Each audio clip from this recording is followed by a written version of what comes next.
My day begins not with the jarring ring of an alarm, but with a chorus of silent voices. They speak to me from the mantelpiece, from the walls, from the shadowy corners of my small house. They are the voices of time itself, trapped in brass and steel, waiting for my hands to grant them release.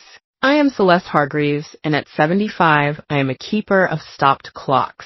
This morning, my focus is on a French mantel clock from the late 18th century, a delicate thing of ormolu and porcelain. Its movement is a marvel of intricate gears and levers, a tiny, silent heart that has not beaten for half a century. My fingers, though gnarled with the arthritis that is the craftsman's curse, move with a surgeon's precision. I use a pair of fine-tipped tweezers to nudge a minuscule gear back into alignment. For me, this is not a hobby. It is a conversation with history, a communion with the ghosts of artisans long dead. My house, a modest bungalow on a quiet tree-lined street, is a museum of temporal dysfunction. To the casual observer, it is a testament to a life stuck in the past. Dozens of antique clocks adorn every surface, but none of them tell the correct time. A grand German regulator on the wall is permanently fixed at 3:15. A delicate Swiss carriage clock on the bookshelf reads 10 to 6. This is my camouflage, my carefully constructed facade. My children see it as proof of my gentle eccentricity, my inability to keep up with the modern world. They have no idea that this silence is a choice, a way to preserve the sanctity of my work from the relentless march of the present. The shrill ring of the telephone is a violent intrusion, a sound from a world I actively tried to keep at bay. I sigh, carefully placing my tweezers on the felt mat, and walk to the kitchen. The caller ID flashes, Arthur. My son. Mom, are you there? His voice, as always, tinged with faint, almost imperceptible impatience, the tone of a busy man making a dutiful but unwanted call. I'm here, Arthur, I say, my voice calm. Where else would I be? Right. Look, I'm just calling to remind you about Lily's ballet recital this weekend. It's on Saturday at 2. Fiona is very keen for you to be there. Fiona, my daughter-in-law, is keen on my presence at family events in the same way one is keen on having a fire extinguisher in the house. A necessary, if slightly cumbersome, nod to safety and propriety. I have it in my calendar, dear, I say. Lily, my granddaughter, is the one bright ticking clock in my quiet life. For her, I would endure 1,000 of Fiona's condescending smiles. Good. And Mom, please, he hesitates, and I know what's coming. Try to wear something normal. The blue dress, perhaps. Not one of your workshop outfits. You know how Fiona gets about appearances. My workshop outfits are simple, high-quality linen smocks that protect my clothes from oil and dust. They are the uniform of my trade. To my son, they are the embarrassing garb of a woman who resembles, as he once joked to Fiona when he thought I couldn't hear, someone who just crawled out of a flea market. I will endeavor to look normal, Arthur, I say, the irony lost on him. Great. See you Saturday. Love you. The words are a reflexive sign-off, a phrase stripped of all meaning through rote repetition. He hangs up before I can reply. I stand in the kitchen for a long moment, the silence of the house pressing in on me again. I look at the stopped clocks on the wall. They are my silent companions, my confidants. Unlike my children, they do not judge. They simply wait, holding their stories and their potential within their silent, intricate hearts, waiting for the patient, knowledgeable hand that knows how to make them tick again. And I, in turn, am waiting for the right time to wind the clocks of my own life. The dreaded Saturday arrived, and with it, my son and his wife. They came not to pick me up for the recital, but to conduct what Fiona called a pre-event check-in, which was her euphemism for making sure I hadn't decided to wear a tweed apron and gardening clogs. Arthur strode into my living room, his gaze sweeping over the silent clocks with a familiar, weary sigh. Mom, we really need to do something about all this. Junk, he said, gesturing at a 19th century Black Forest cuckoo clock I had painstakingly restored the month before. You could sell it. Make a little extra cash for yourself. Fiona, ever the pragmatist, zeroed in on a small, elegant object on my workbench, a Patek Philippe minute repeater pocket watch from 1890, its gold case intricately engraved. I was in the final stages of reassembling its impossibly complex movement. Oh, this is pretty, she said, picking it up with none of the reverence it deserved. It's probably just gold plated, but you could definitely get 50, maybe even $100 for it on eBay. That would pay for a nice dinner out for you, Celeste.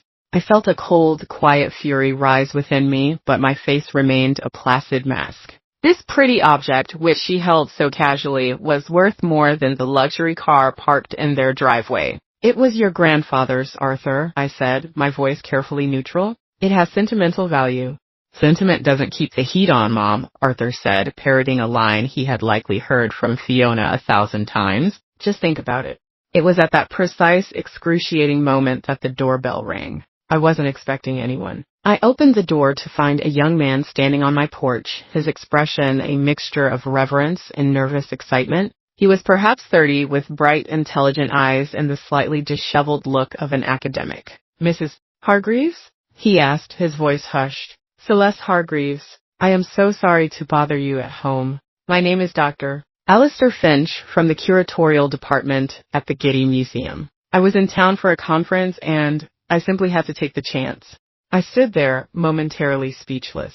I knew his name, of course. He was one of the brightest young stars in the world of horology, the study of timepieces. I had read his brilliant monograph on early Brigot movements. Dr. Finch, I said, recovering my composure. Please come in. As he stepped into my living room, his eyes widened. He stopped dead, his gaze sweeping over the silent clocks on the walls, the tools on my workbench, the half-assembled movements of the Patek Philippe. It was the look of a pilgrim entering a holy shrine. My God, he whispered, his academic composure dissolving into pure, unadulterated awe. It's all true. The collection, it's magnificent. Arthur and Fiona stared at him, then at me, their faces a comical mask of confusion. I'm sorry, Arthur said, stepping forward. Who are you? Alistair Finch, he said, barely tearing his eyes away from a particularly fine Viennese regulator clock. He seemed to notice Arthur and Fiona for the first time. Forgive my intrusion. I am a great admirer of your mother's work. Her work? Fiona asked, a note of disbelief in her voice. She's retired. Doctor. Finch turned to her, his expression one of genuine bewilderment. Retired? A master like Celeste Hargreaves never retires. She is, without question, the most gifted restorer of antique timepieces alive today. Her work on the Royal Collection at the V&A is legendary. We at the Getty have been trying to commission her for years. He walked over to my workbench, his eyes landing on the pocket watch Fiona had just been holding. He let out a low whistle. A Patek 1890 Grand Complication, he breathed. Only ever seen one in a textbook. The movement is perfect. The craftsmanship of the restoration is breathtaking. He looked at me, his eyes shining. Mrs. Hargreaves, to be in this room to see your tools, it is the honor of my life. The silence in the room was absolute. I watched as my son and daughter-in-law processed this information. I saw the dawning comprehension, the slow, horrifying realization that the junk they had been trying to get me to sell for pocket money was, in fact, a world-class collection of priceless artifacts. I saw the foundation of their condescension, their pity, their entire perception of me crumble into dust. Fiona's face, which had been a mask of polite superiority, was now a blotchy canvas of shock and humiliation. Arthur looked as though he had been physically struck. He stared at me as the woman he had just advised to sell her life's work for a nice dinner out, and for the first time in decades, he seemed to see me not as his mother, but as a complete and utter stranger. The expert had arrived, and in the stark, unforgiving light of his admiration, their ignorance was laid bare for all to see. The departure of my son and daughter-in-law was a clumsy, awkward affair. Dr. Finch, bless his academic heart, remained blissfully unaware of the family drama he had just detonated. He was completely absorbed in a detailed discussion with me about the escapement mechanism of a 17th century English bracket clock. Arthur and Fiona, meanwhile, mumbled their excuses and fled my house as if it were on fire. Fiona didn't even make eye contact. Arthur gave me one last bewildered look before he left, a look that said, "Who are you?" After Dr. Finch finally, reluctantly, took his leave an hour later, promising to email me about a potential collaboration with the Getty. I was left alone in the sudden, profound silence. The house felt different. The air, which had been thick with their condescension, now felt light, charged with a new and unfamiliar energy. It was the energy of a truth revealed. I walked to the window and watched their car speed away down the street. I felt no triumph, no smug satisfaction. The emotion that washed over me was a deep, resonant sadness. It had come to this. The only way for my children to see my value was to have it validated by a stranger, priced by an institution. I went to my writing desk and unlocked the bottom drawer. I took out a thick leather-bound ledger. It was not a book of accounts, but a journal of a different kind. For years, I had been documenting my life, my work, and my decisions with the same meticulous care I gave to a clock's movement. My mind drifted back to the days after my husband, Richard, passed away. He had been a shrewd, if quiet, investor, and he had left me financially secure. But I had seen what had happened to my friend Eleanor, another wealthy widow whose children had circled her like vultures, their love and attention directly proportional to their access to her bank account. I had watched them slowly strip her of her autonomy, managing her life for her own good until she was a gilded prisoner in her own home. It was then that I had made my decision. I would conduct an experiment, a long, patient, and painful test of my own children's character. I would present myself to them as they expected to see me, a modest widow living a quiet life on a fixed income, her only assets a small house and a collection of junk. I would give them every opportunity to show me who they truly were, away from the corrupting influence of a large inheritance. I wanted to be loved for myself, not for what I could provide. For years, the results of my experiment had been depressingly consistent. They had shown me indifference, condescension, and a casual, thoughtless disrespect. They had seen my passion as a hobby, my knowledge as eccentricity, and my independence as a problem to be managed. Today's visit was simply the most glaring data point yet. I opened the ledger. On one page was a list of my clock collection with their current staggering auction estimates. On the facing page was a list of my real estate holdings, the old, unassuming properties Richard had bought in what were then undesirable parts of the city, areas that were now at the heart of a massive urban renewal project. The city's official letter had arrived last week. It was a formal notice of intent informing me that the area had been rezoned for a new central business district. The offer they would be making for my properties would be, as the letter put it, substantial. It was a fortune that would dwarf even the value of my clocks. I closed the ledger. The experiment was over. The results were in, and they were conclusive. My children had failed utterly and completely. A new plan began to form in my mind, its gears clicking into place with the cool, satisfying precision of a well-made timepiece. The recital this afternoon would be the first step. It was no longer just a family obligation. It was an opportunity, a stage. I went to my bedroom and opened my wardrobe. The simple blue dress Arthur had requested was there, but I pushed it aside. At the very back, protected in a garment bag, was a suit I had not worn in years.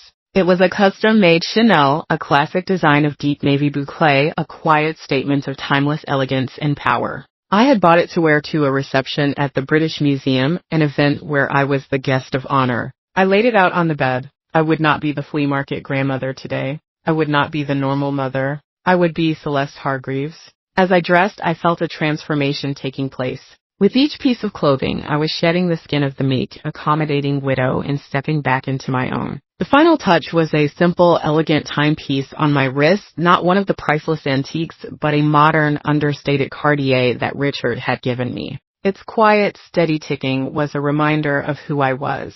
A woman who understood the value of time and whose own time had finally come. The Community Arts Center auditorium was a familiar landscape of suburban aspiration. The air was thick with the scent of hairspray and nervous parental pride. I found my seat in the third row, a location chosen by Fiona, no doubt, to be close enough to be seen as supportive, but not so close as to be mistaken for someone of actual importance.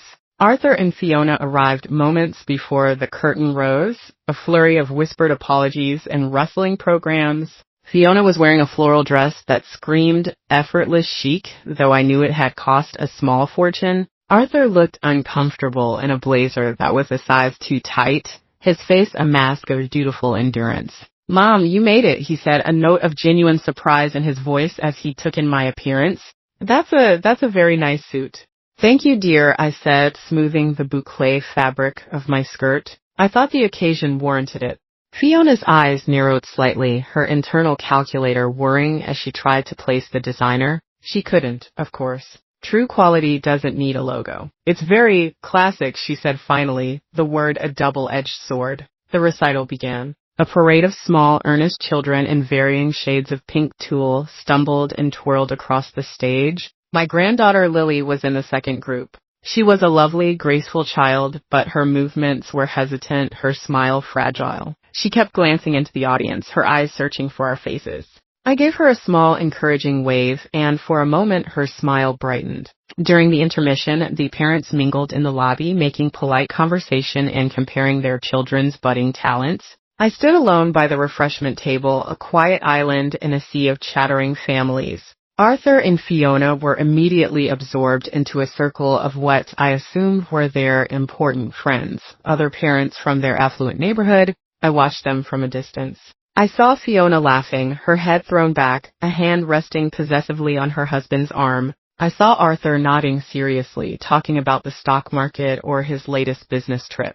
They never once looked in my direction. I was an accessory they had brought along, now temporarily discarded like a coat on a chair. It was then that a woman I vaguely recognized from a local charity board approached me. Her name was Beatrice, a woman known for her sharp tongue and even sharper social antennae.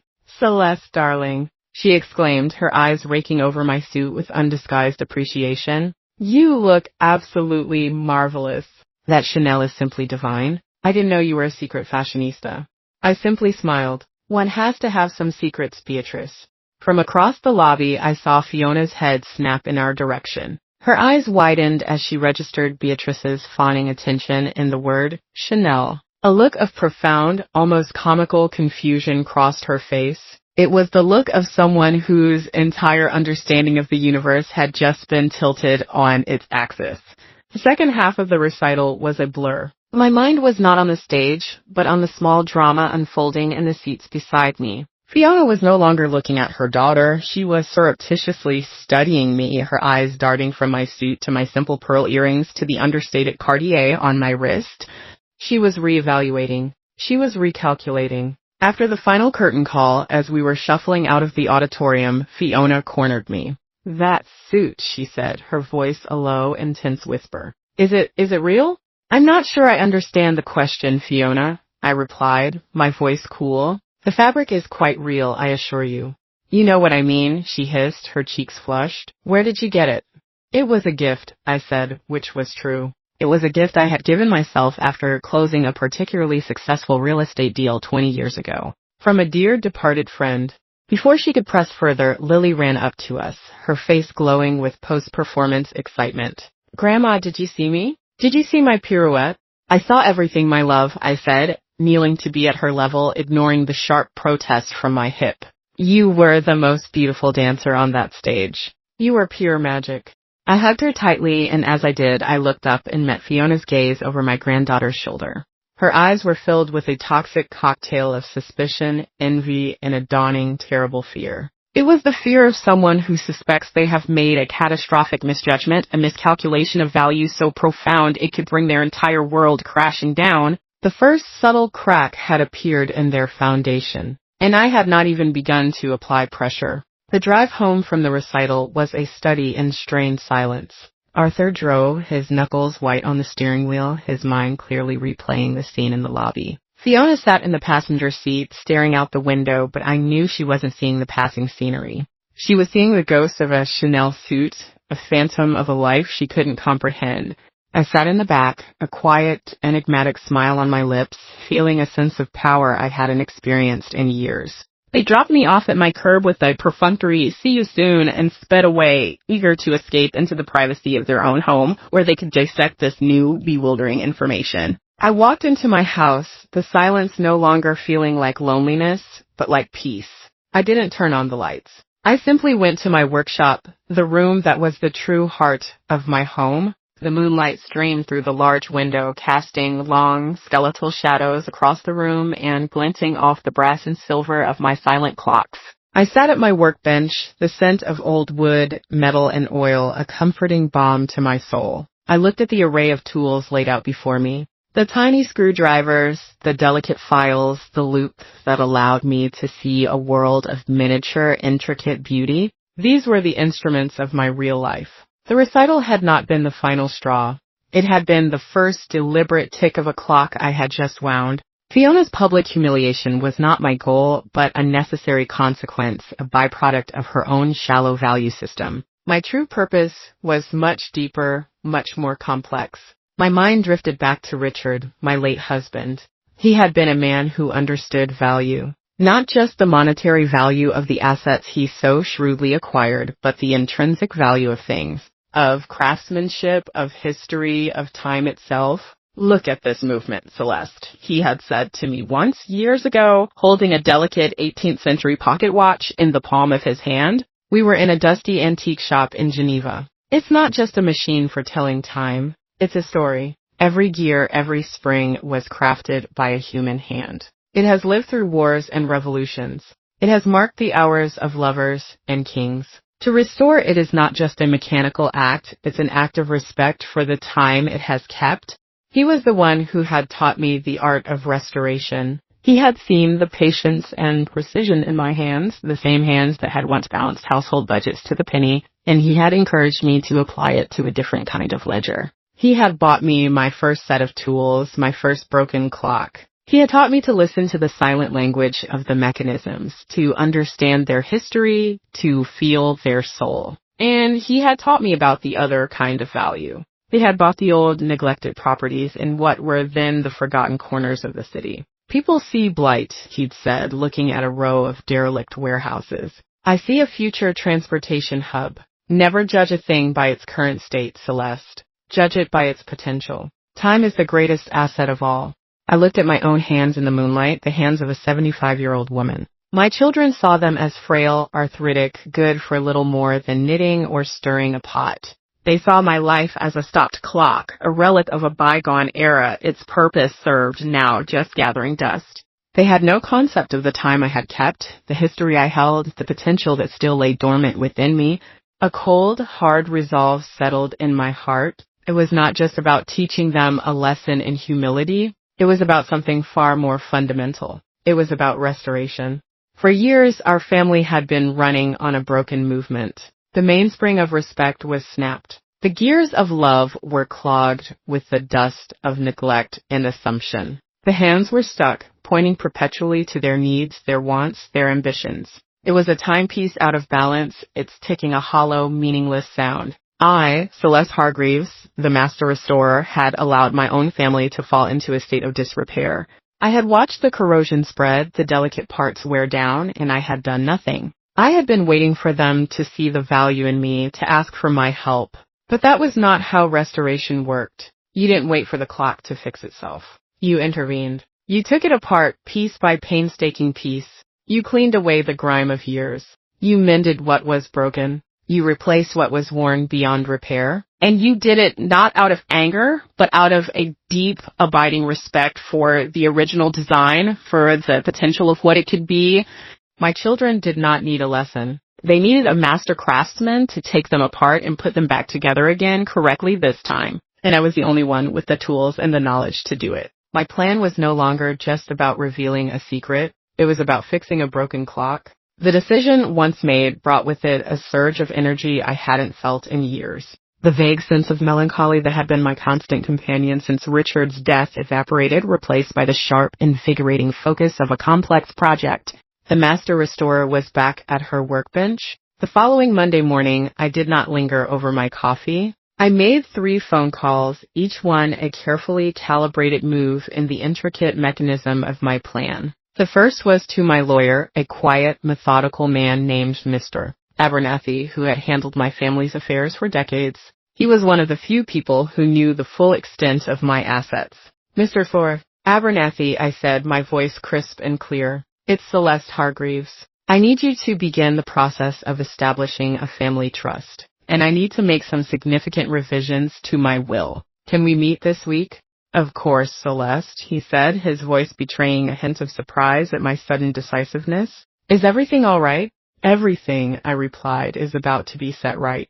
The second call was to Dr. Alistair Finch at the Getty Museum. Dr. Finch, I said, it's Celeste. I've been thinking about your kind offer of a collaboration. I believe I have a piece that might be of interest for a major auction. A Patek Philippe 1890 Grand Complication.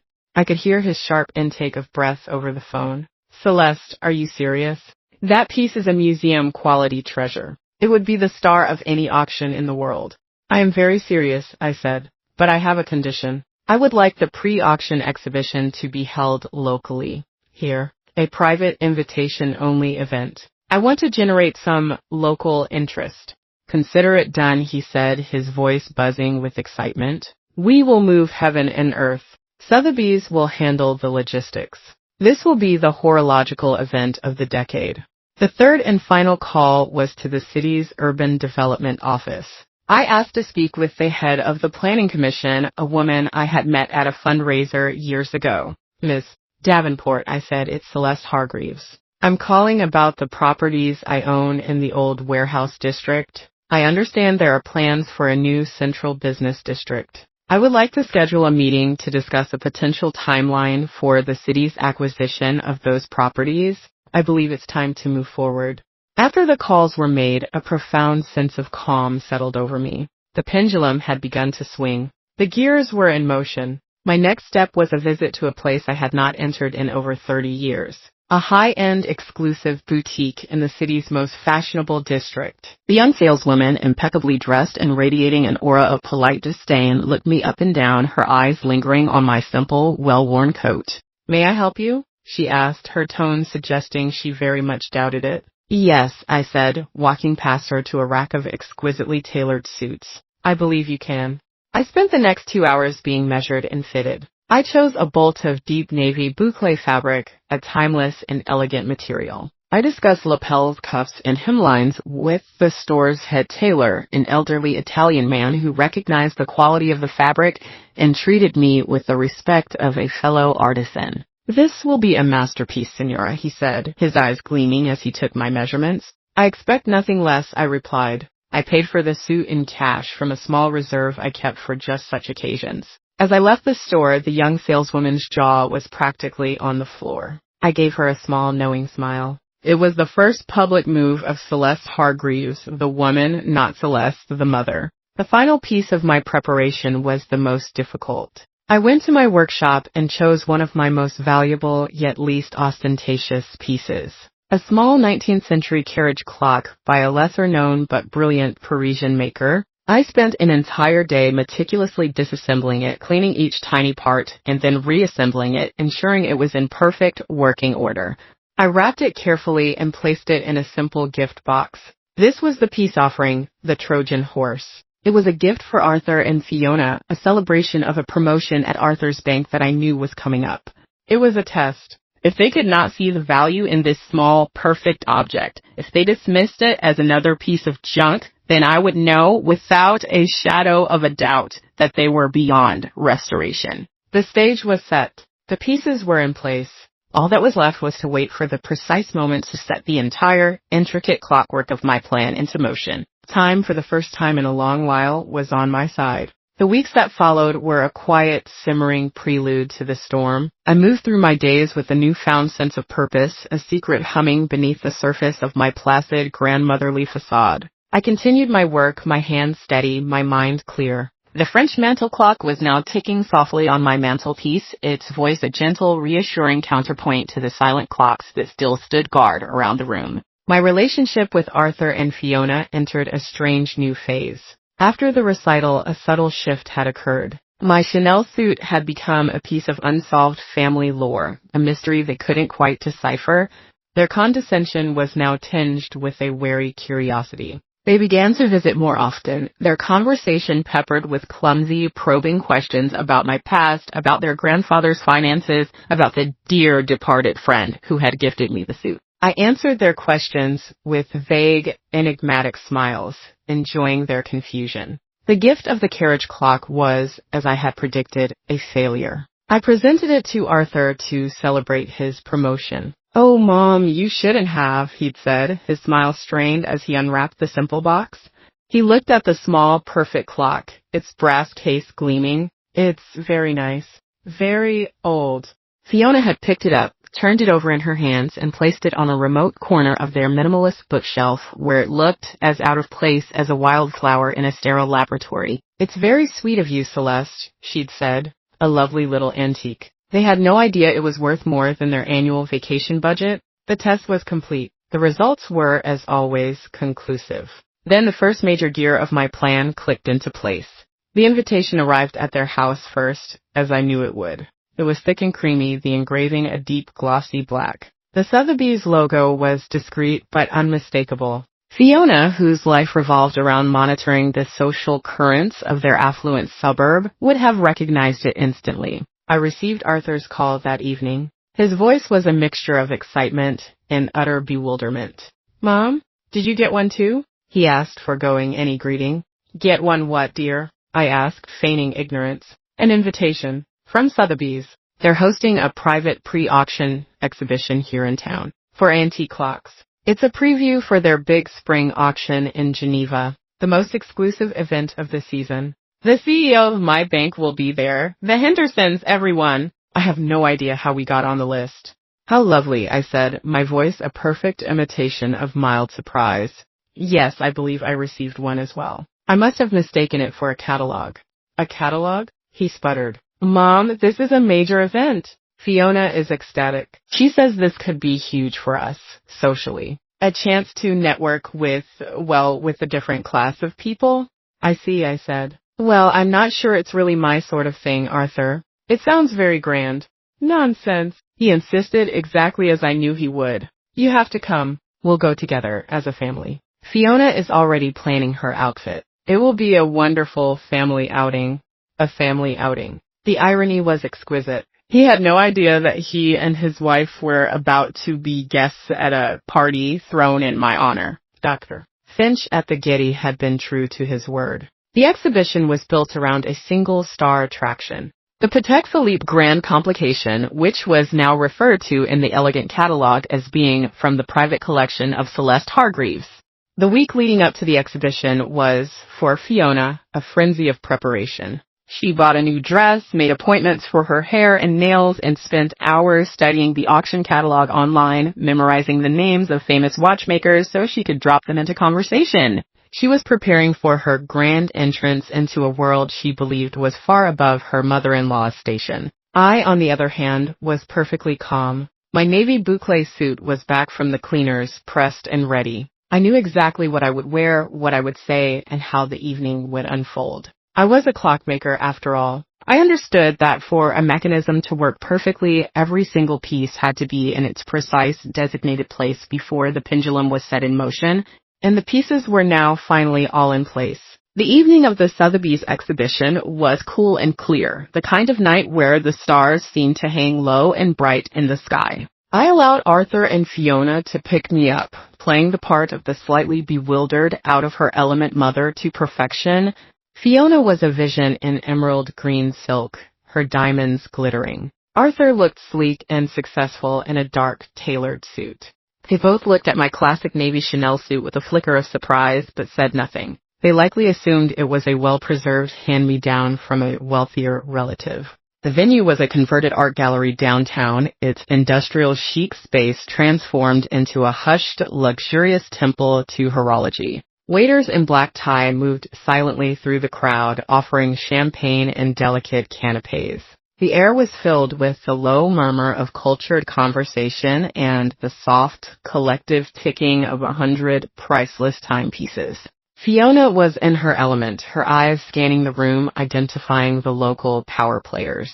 "There's Judge Albright," she whispered to Arthur, nudging him. "And the Hendersons by the window. We must go say hello." They plunged into the crowd, leaving me to my own devices. I did not follow. Instead, I made my way slowly through the exhibition, my cane tapping softly on the polished concrete floor. I felt a profound sense of homecoming. These were my people. Not the social climbers and corporate executives, but the objects themselves, the silent, beautiful machines that held the stories of centuries. I saw Dr. Alistair Finch across the room. He caught my eye and gave me a warm, conspiratorial smile before being cornered by a group of eager collectors. I gave a small nod in return and continued my tour. After about 20 minutes, Arthur and Fiona found me. They were flushed with social success. "Mom, you won't believe who we just spoke to," Arthur said, his voice buzzing with excitement. "Mr. Henderson himself. He remembered me from the club. He said my name is being mentioned for a seat on the hospital board." "That's wonderful, dear," I said, my gaze fixed on a nearby display case. "It's incredible," Fiona added, her eyes gleaming. "This is it, Arthur. This is the world we belong in." She looked around at the opulent displays. "Can you believe the prices on some of these things? That little pocket watch over there is expected to fetch over $500,000.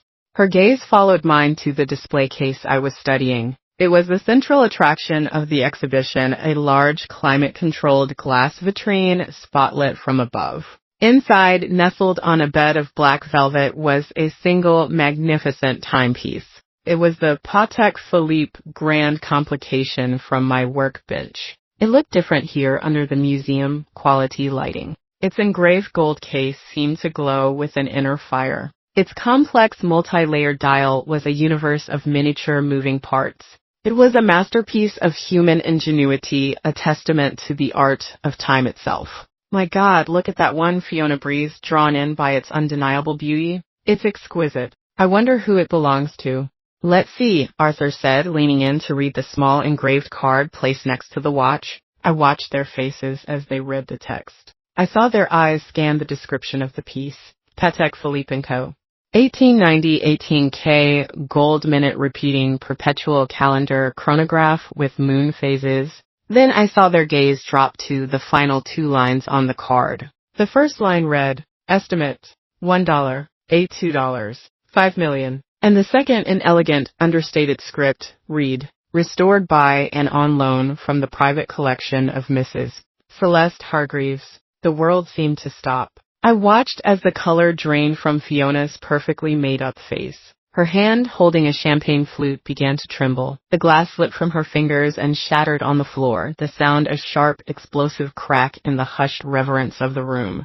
Arthur simply stared, his mouth slightly open, his mind refusing to process the information his eyes were giving him. He looked from the card to the watch, then back to the card. And then, slowly, as if moving through deep water, he turned his head and looked at me. His eyes were wide with a dawning, catastrophic understanding. He was looking at me, his mother, the woman who lived in a small bungalow, who wore classic suits, who collected junk, and he was seeing for the first time the truth. The name on the card was not a coincidence. The priceless masterpiece in the showcase was not a replica. It was the same pretty little object his wife had suggested selling on eBay for $100.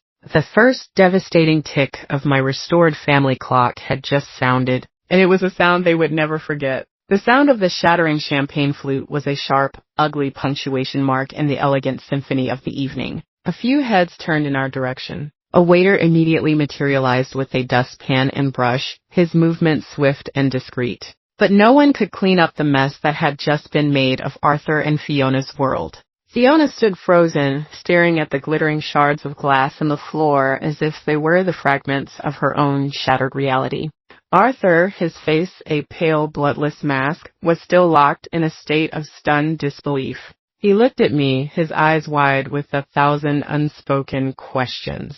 "How? Why? Who are you?" I think I need some air," Fiona whispered, her voice a thin, reedy sound. She turned and fled toward the exit, her emerald silk dress a blur of panicked motion. Arthur made a move to follow her, then stopped, his gaze drawn back to me. He was a man caught between two collapsing worlds, the one he had built with his wife and the one he had just discovered his mother inhabited. It was at that precise moment of his paralysis that his phone began to ring. The sound was an intrusion, a call from the mundane world of business into this rarefied atmosphere of art and wealth. He fumbled for it, his hands clumsy, his eyes never leaving my face. He glanced at the screen. The caller ID read, "Marcus Thorne, Bank President." I have to take this," he stammered, his voice hoarse. He turned his back to me as if to shield himself from my gaze and answered the call. "Marcus?" "Yes, I'm here," he said, his voice attempting a professional calm that was utterly unconvincing. "At the Sotheby's event, yes. It's spectacular." I watched him listen, his body growing more and more rigid. His free hand went to his forehead, rubbing his temple as if trying to ward off a migraine. "What? Are you sure?" he said, his voice dropping to a shocked whisper. The entire warehouse district? Rezoned? He was silent for a long moment, listening intently. I could see the color drain completely from his face, leaving it a pasty, unhealthy gray. A single owner? He said, his voice cracking. My God, that land must be worth a fortune now. The city will have to pay tens of millions. Who is it? Do we know? He listened again, and I saw his shoulders slump, a final, complete surrender to the overwhelming, incomprehensible truth. He looked like a man who had been struck by lightning twice in the same spot. Yes, Marcus, he said, his voice a dead, hollow monotone. Yes, I know her. She's my mother. He ended the call and stood there for a long time, his back to me, his head bowed. The successful bank manager, the man who had pitied his mother's modest circumstances, had just learned that she was, in all likelihood, one of the wealthiest and most powerful landowners in the city. When he finally turned to face me, his eyes were empty, all the fight, all the arrogance, all the condescension gone. All that was left was a vast, bewildered emptiness. The properties, he said, the words barely audible. The old warehouses Dad bought, that was you? Richard had the vision, I said softly. I simply had the patience to wait. Time, as your father always said, is the greatest asset. It was then that the evening's main event began. The low murmur of the crowd quieted. A spotlight illuminated a small stage at the front of the gallery. Dr. Alistair Finch from the Getty stepped up to the microphone. Good evening, ladies and gentlemen, he began, his voice warm and authoritative, and welcome. We are here tonight to celebrate the art of the timepiece, but more specifically to honor a true master of the craft. A restorer whose skill is matched only by her humility, a collector whose eye is legendary, and a woman who has been a quiet giant in this field for over 40 years. Arthur stared at the stage, then back at me, a look of dawning horror on his face as he realized what was about to happen. Tonight, Dr. Finch continued, his smile radiant, we are privileged to have her with us. She is the reason we are all here, the generous patron who has loaned us the magnificent centerpiece of our exhibition. Ladies and gentlemen, would you please join me in giving a warm welcome to the guest of honor for this evening, the legend herself, Mrs. Celeste Hargreaves. A wave of polite, then enthusiastic applause filled the room. Every head turned, searching for the figure of this mysterious, legendary woman. And from a side entrance, I watched myself walk onto the stage. No, not me. It was the woman I had chosen to be tonight. Dressed in the timeless elegance of the navy Chanel suit, my posture erect, my expression serene, I walked into the spotlight. I shook Dr. Finch's hand and turned to face the crowd. My gaze swept over the room, over the faces of the city's elite, the collectors, the connoisseurs. And then my eyes found my son. He was standing alone in the middle of the room, a solitary, broken figure in the wreckage of his own assumptions. Our eyes met across the crowded gallery. In that moment, he finally saw me, not as his mother, not as a problem to be managed or a relic to be pitied, but as I truly was, a woman of power, of substance, and of secrets. The clockmaker had revealed the full, intricate, and devastating workings of her masterpiece, and the judgment of time had finally irrevocably been rendered. The rest of the evening passed in a surreal haze. I delivered a short, gracious speech, thanking Sotheby's and Dr. Finch and speaking briefly about the art of restoration. I spoke of patience, of history, and of the respect due to the work of hands long since turned to dust. I did not mention my family. I did not need to. The story was already written on my son's face. I was surrounded by admirers, collectors, and museum curators, all eager to speak with the legend who had suddenly emerged from obscurity. I answered their questions with a calm I did not feel, my mind a whirlwind. Through it all, I was acutely aware of Arthur, a solitary ghost haunting the edges of the glittering crowd. Fiona had, at some point, reappeared at his side, her face a pale, tight mask of fury and humiliation. They left without a word, slipping out a side door, unable to endure another moment in a world where the family hierarchy had been so spectacularly and so publicly inverted. I returned home late, the silence of my small house, a welcome embrace after the noise and drama of the evening. I did not go to bed. Instead, I went to my workshop, shed the Chanel suit like a second skin, and put on my simple linen work smock. I sat at my bench, picked up my tools, and returned to the delicate, intricate heart of the 18th century French clock. The work grounded me, the familiar, precise movements a balm to my frayed nerves. Here in this room, I was not a mother, not a widow, not a secret millionaire. I was simply a craftsman. They arrived the next morning. I heard their car pull up, the sound of its expensive engine an angry growl in the quiet of my street. I did not go to the door. I waited for them to come to me. They found me in my workshop. They stood in the doorway, framed by the light of the hallway, looking utterly out of place amidst the gears and springs, the oils and solvents, the quiet ticking souls of my clocks. Arthur looked haggard as though he hadn't slept. Fiona's face was a thundercloud of rage. "We need to talk," Arthur said, his voice hoarse. "Then come in," I said, not looking up from my work. "And close the door. You're letting in a draft." They stepped inside, their presence immediately shrinking the small, sacred space. Fiona's eyes darted around the room, her expression a mixture of disgust and avaricious curiosity, as if she were simultaneously repulsed by the clutter and trying to calculate its value. "What is all this?" she asked, her voice sharp. "Your secret life?" "This," I said, finally setting down my tool and looking up at them, "is my life. The one you were never interested enough to ask about." "How could you, Mom?" Arthur burst out, the words a torrent of pain and confusion. "How could you lie to us for all these years, letting us think that you were struggling?" "I never lied, Arthur," I said, my voice calm and even. "I simply allowed you to believe what you wanted to believe. You saw a lonely old woman in a small house, and that image suited your narrative. It allowed you to feel dutiful and superior at the same time. You never questioned it because the truth would have been inconvenient. It would have forced you to see me as a person, not just as a maternal function. So this was all some kind of sick test?" Fiona spat, her composure cracking. "You were sitting here laughing at us while we worried about you?" "Worried?" I raised an eyebrow. "Is that what you call it? The condescending advice? The pitying glances? The assumption that my life was empty and meaningless? That was not worry, Fiona. That was dismissal. And as for laughing, no. I have not laughed about this for a very long time." I stood up and walked over to the wall where my most prized restoration tools hung in neat, orderly rows. "You want to know why I did it?" I said, turning to face them. "I did it because of him." I pointed to a small, silver-framed photograph on a nearby shelf. It was a picture of my husband, Richard, taken a year before he died. His eyes were kind, but there was a sadness in them, a weariness that I knew all too well. "After your father died," I said, my voice softening, "I watched what happened to other women in my position. Women of means left alone. I saw their children circle them, their affection conditional, their concern a thinly veiled form of control. I saw them being managed, their lives slowly taken over for their own good. I saw them lose their autonomy, their identity, their very selves. And I swore to myself that would not be my fate.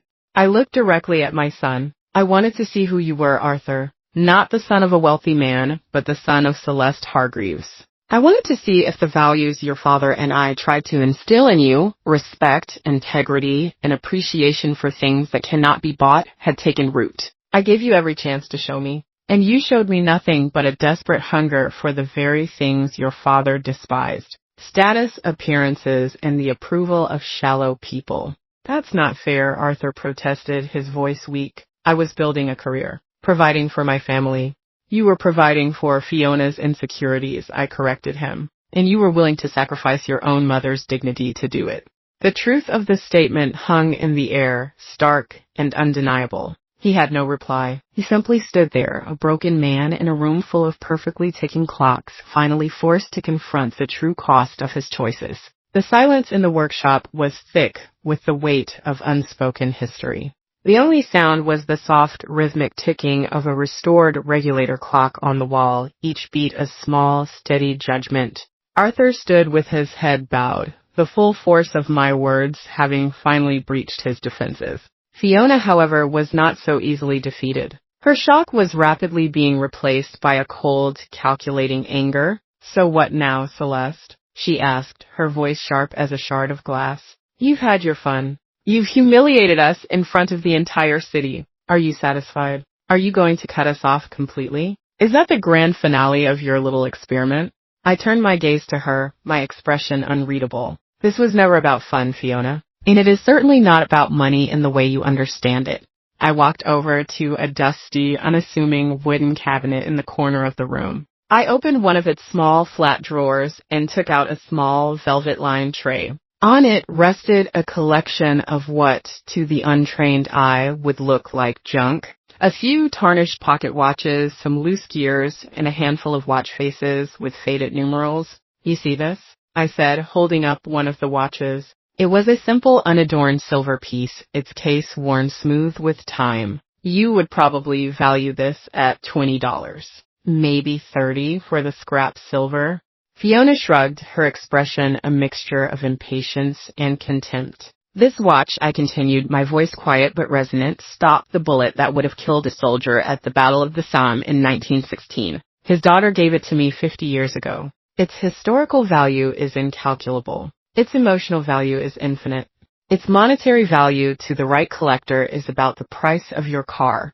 I picked up another piece, a small, intricate gear no bigger than my thumbnail. "This is from a marine chronometer that sailed with Captain Cook. It helped map the world. You see a piece of brass. I see the history of exploration." I let my words hang in the air, then I looked directly at Arthur. "You have spent your life chasing numbers on a screen, believing that value is something that can be quantified, bought, and sold. Your father and I, we believed in a different kind of wealth. The wealth of history, of craftsmanship, of a story well told. The value of patience." I gestured around the workshop, at the silent, waiting clocks.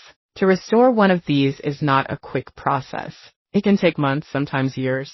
You must first understand its history, the mind of the man who made it. You must disassemble it piece by tiny piece, cleaning away the grime of centuries. You must have the knowledge to fabricate a replacement for a gear that no longer exists, the steady hand to place a spring that is finer than a human hair. It is a process that requires absolute respect for the object's intrinsic worth, not its market price. I paused, letting my gaze rest on my son's face. "That is the lesson you never learned, Arthur. You don't respect the things you cannot immediately understand or possess. You saw my passion as a quaint hobby because you couldn't see the immense knowledge and skill it required. You saw my house as old and my possessions as junk because you lacked the historical context to appreciate them. You saw me," my voice dropped, heavy with the weight of the final, painful truth, "as a simple, aging mother because you never took the time to disassemble the facade and see the complex, intricate mechanism ticking away inside." "I wanted to give you an inheritance of value, not just of wealth," I said, my voice softening with a deep, aching sadness. "I wanted to teach you to see the world as I do, to appreciate the stories hidden in old things, to understand that the most precious assets are the ones that cannot be listed on a balance sheet." But I failed. I hid my world from you, and in doing so, I allowed you to build your own, a world based on the shallow, fleeting values of people like Fiona.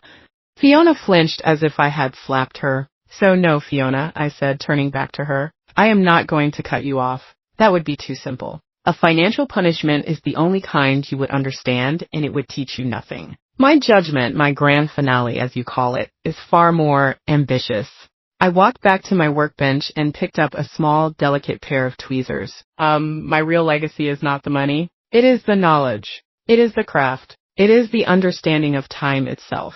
I looked at them both, my children, my failed projects, my last, most difficult restoration, and it is a legacy that from this day forward, you are both going to learn. Arthur and Fiona stared at me, their faces a mixture of confusion and dawning apprehension. My words hung in the air, heavy with an implication they could not yet grasp. "What are you talking about?" Arthur asked, his voice wary. "What are we going to learn?" I took a deep breath, the scent of oil and old metal filling my lungs. This was the moment. This was the final intricate gear being set into place. "I have met with my lawyer, Mr. Abernathy," I began, my voice calm and measured. "My will and the structure of my estate have been completely revised. I have established the Hargreaves Family Trust, into which the entirety of my assets, the real estate, the investments, and this collection will be placed upon my death." Fiona's eyes, which had been narrowed in anger, now widened with a flicker of avaricious hope. I saw the quick, almost imperceptible glance she shot at Arthur. They thought this was a negotiation, a prelude to a new settlement. "The trust," I continued, "will be managed by a board of 3 trustees. Mr. Abernathy, Dr. Alistair Finch from the Getty, and myself for as long as I am able. After I am gone, my seat will be filled by your daughter Lily should she choose to accept it upon her 25th birthday.